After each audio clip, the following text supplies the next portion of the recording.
de fim de semana, nós realizamos um total de 60 controles de 60 localidades, de qual me observo 52 estava ok, que representar 87%.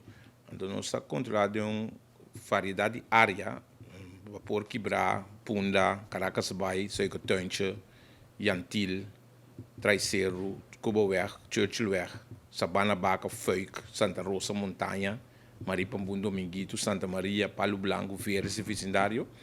E nós partimos controlando em Chabierne e Sabra. E maneira de vista na tour, estava tem 52 dias, 60 localidades, não estava ok. Estava tem 4 waarschuwing, aviso para advertência para música tour, advertência que o lugar estava vender álcool sterk fora de supermit.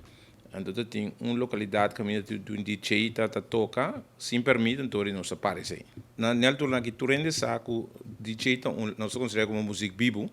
Então, dado momento, se você tem entertainment de música vivo, por exemplo, karaoke, um DJ of banda, você tem que pedir se você não tem e permite fijo para o estabelecimento, você pede evenemento vergunning.